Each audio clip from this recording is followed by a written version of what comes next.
आप सभी भाई बहनों का सर्व कल्याण वृक्ष की प्रश्नोत्तर ज्ञान कक्षा में एक बार फिर स्वागत है।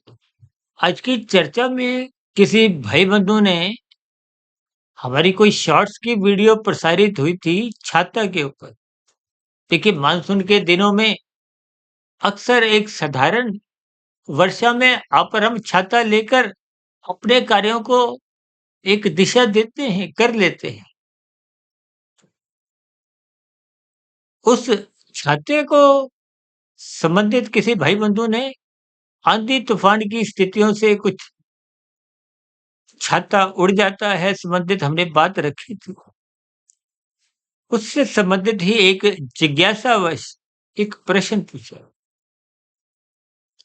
देखिए, आज इस संसार में आपकी हमारी जो राजसी स्थितियां हैं, राजसी स्थितियों का अभिप्राय साधारण विषय भोगों की असत्य जो एक संसारी मनुष्य में देखी ही जाती है। एक संसारी राजसी मनुष्य में विषय भोगों की एक चंचलता कहो, लोलुपता, कामोद्रेक तो बनी ही होती है, विशेष रूप से देखिए कल युग की स्थितियों में। क्योंकि शास्त्र बार-बार कहते हैं सत्संग करो, यानी कि रजोगुण को, संसारी इच्छाओं को, कामनाओं को एक मर्यादित स्तर पर रखो। और मर्यादित स्तर पर रखने का जो एक स्थिति है वो बिना सत्संग के बन नहीं पाती। इसलिए हमने वो एक देखिए साधारण जब वर्षा होती है तो छाता काम करता है। उस छाते को ही हमने एक सत्संग की स्थिति से जोड़ा था। यानी कि आपके हमारे जीवन में जो एक साधारण कर्म कांड को हो, सत्संग की स्थितियाँ को हो, कोई पूजा-पाठ की स्थितियाँ को हो, और भी देखिए भारत तो आध्यात्मिक देश है, यहाँ हर चौथे 5वें दिन कोई पर्व आ जाता है, उसको मनाते हैं। ये सभी धार्मिक स्थितियाँ हैं। भारत में तो देखिए जो सप्ताह के 7 दिन हैं, उनको भी देवी-देवताओं से जोड़ते हुए अपनी आध्यात्मिक स्थिति मजबूत बनाने का एक आह्वान किया जा रहा है। देखिए ना, सोमवार को शिव जी से जोड़ देते हैं, मंगलवार को हनुमान जी से, बुधवार को गणेश जी से। तो ये स्थितियाँ आप समझ ही सकते हो। इसीलिए हमने एक सत्संग की स्थिति की जो एक तुलना है, वो एक साधारण छात्र से की थी। यानी कि संसार में आपकी हमारी जो एक साधारण गतिविधियाँ राशि स्तर पर होती हैं, वो आपको में तमोगुण में गिरने से बचा देती हैं। यानी कि वो छाते का काम करती है, एक कवच का काम करती है, एक रक्षा का काम करती है, एक सुरक्षा का काम करती है। लेकिन आज इस संसार में देखिए जो हमने उस वीडियो में शब्द इस्तेमाल किया था, भोग विषयों का आंधी तूफान।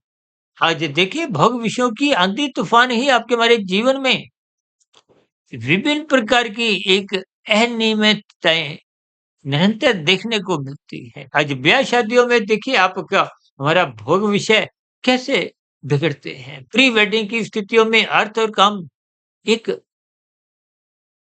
असहज स्थितियों में देखने को मिलते हैं। इन सभी स्थितियों को ही देखिए मैंने आंधी तूफान यानी कि 24/7 चौबीसों घंटे सातों दिन आपके हमारे भोग विषय निरंतर बिगड़ते जा रहे हैं। अब बिगड़ने का अभिप्राय वो आंधी तूफान की स्थितियां हैं। आंधी तूफान की स्थितियों में देखिए वो जो छाता है जिसको हमने सत्संग की स्थिति से एक परिभाषित किया था, वो साधारण वर्षा में ही यानी कि साधारण विषय भोगों की स्थितियों को, राजसी स्थितियों को, संसारी स्थितियों पर ही एक अंकुश बना पाता है। तो जब आज संसार में विषय भोगों के आंधी तूफान आ रहे हैं, आपके हमारे भोग विषय बिगड़ते जा रहे हैं, तो ये आंधी तूफान में जैसे एक साधारण छाता यानी कि उस तेज आंधी तूफान में वो छाता उड़ जाता है। उड़ने का अभिप्राय क्या है? आज देखिए धर्म की स्थितियां कमजोर होते हुए समाप्त होती जा रही है। आज राजसी और तामसी स्थितियों का नंगापन आ गया है। अश्लील स्थितियां समाज में देखने को मिलती हैं। लोगों का बातचीत, अश्लीलता की स्थितियाँ, पहनावा, अंग प्रदर्शन की स्थितियाँ, विज्ञापन की स्थितियाँ और भी देखिए ऐसे कितने ही उदाहरण हैं जिनको मैं देखिए अलग-अलग स्थितियों में तो नहीं समझा सकता, आप स्वयं ही समझ सकते हो। यानी कि आपके हमारे जीवन में ये जो आंधी-तूफ़ान जैसे 24/7 विषय भोगों की स्थितियाँ जो ये बिगड़ती जा रही, चाहे उसमें देखिए मोबाइल भी एक स्थिति हो, लैपटॉप भी एक स्थिति हो, चाहे फ़िल्मी जगत की, फ़ैशन दुनिया की और भी देखिए कई कारण हैं। यूँ तो देखिए कलयुग की स्थितियाँ जैसे-जैसे आगे बढ़ती जाती हैं, तो ऐसी ही राजसी स्थितियाँ बिगड़ने लगती हैं। गीता में स्वयं भगवान श्री कृष्ण जी ने अर्जुन के रथ के 5 घोड़ों की स्थितियों को, उनकी लगाम को अपने हाथ में रखते हुए यही एक ज्ञान उपदेश दिया कि अपनी ज्ञानेंद्रियों को, कर्मेंद्रियों को, इंद्रियों को यानी कि स्थूल शरीर की स्थितियों को बिगड़ने मत दो। इनको आवारागर्दी की स्थितियों में जाने से रोको और रोकने के लिए स्वयं भगवान श्री कृष्ण जी ने उन घोड़ों की लगाम यानी कि उन 5 स्थितियों को लगाम का अभिप्राय मन से है और मन उस लगाम ने को भगवान ने अपने हाथ में रखा इसका अभिप्राय यही है कि आपको परमात्मा की शरणागति बनानी है। परमात्मा की शरणागति बनाने के लिए ही गुरु का सत्संग रूपी स्थितियाँ आपको सुननी चाहिए। शास्त्रों का स्वाध्याय करना होगा, ब्रह्म मुहूर्त में उठना होगा। ये सभी स्थितियाँ ही परमात्मा से जोड़ती हैं। आपकी हमारी जो बुद्धि की स्थिति है वो मजबूत करती है, उसमें विवेक शक्ति जगने लगती है। विवेक शक्ति जगने से ही वो बिगड़े हुए मन को क्योंकि बिगड़ा हुआ मन ही इंद्रियों को खुली छूट देता है। इसका अभिप्राय बहुत गहरे हैं कि आप अपने मन को नियंत्रित रखो। शास्त्र तो बार-बार कहते हैं मन ही बंधन का कारण है, मन ही मोक्ष का कारण। मन जब इंद्रियों के द्वारा आवारागर्दी करता है, तो इसे बिगड़ने के संकेत हैं। यदि इस पर बुद्धि का नियंत्रण नहीं है, आज देखिए बुद्धि भी राशि बनती जा रही है। वो भी भोग विषयों में रस लेती है। क्यों लेती है? क्योंकि उसका सत्संग कमज़ोर है।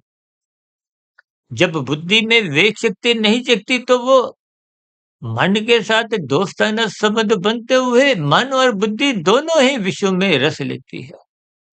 यानी कि ये जो सत्संग की स्थितियाँ हैं, छाता की स्थितियाँ हैं, धर्म की स्थितियाँ हैं, ये सब उड़ जाती हैं और आप और हम उस आंधी-तूफ़ान में भीगने लगते हैं। भीगने का अभिप्राय क्या? कि आप राजसी, तामसी स्थितियों में निरंतर घिरते जा देखिए, शब्दों के अर्थ भावार्थ को कहीं न कहीं आपको एक विशेष स्तर पर जोड़ना होता है। किन शब्दों को किस वीडियो में, किस उद्देश्य से, किस भाव से बोला गया है, उन सभी स्थितियों को आपने तोलना है। अपने व्यवहार में, अपनी दिनचर्या में, अपने आचरण को सात्विक बनाना। इसीलिए हमने कहा था निरंतर श्रद्धापूर्वक सत्संग करें। जब सत्संग श्रद्धापूर्वक होता है तो ये सभी सात्विक स्थितियाँ मजबूत हो गई। यानी कि ये जो विषय भोगों की बिगड़ने की स्थितियाँ आरंभ ही नहीं होती। ये बिगड़ती तो तभी है जब सत्संग आरंभिक स्तर पे ही कमज़ोर होने लगता है और फिर रजोगुण फैलने लगता है, बिगड़ने लगता है और तमोगुण में गिरने लगता है। इन सभी स्थितियों का आपसी संबंध पहचानिए, अपने जीवन को सँवारिए, अन्यथा आपका बड़ा जीवन निरंतर कमज़ोर होता हुआ मृत्यु की ओर निरंतर बढ़ता जा रहा है। जैसे परीक्षा का समय खत्म होता-होता आपका मेरा पेपर छीन लिया जाता है और छीने गए पेपर में उत्तर पुस्तिका में आपने जो-जो उत्तर पुस्तिका में प्रश्नों के उत्तर लिखित है, नंबर तो उन्हीं के ही आएँगे। यानी कि आपका मेरा मृत्यु के समय जो स्थूल शरीर छिन जाता है, छीन लिया जाता है, तो फिर कारण शरीर में कर्माशय संस्कारों की स्थितियों के आधार पे ही अगली योनि का निर्धारण होता है। आप भाई-बहनों को हो सकता है ध्यान हो, हमारी एक वीडियो तकरीबन 5 साढ़े 5 वर्ष पहले मनुष्य के मरने के बाद का अगला जन्म जो लगभग पौने 3 घंटे की थी, उस पर हमने विस्तार से इन सभी स्थितियों पे प्रकाश डाला। इन सभी स्थितियों को आप भी ज्ञानपूर्वक समझिए। चर्चा विशेष का भी यहीं विराम देते हैं।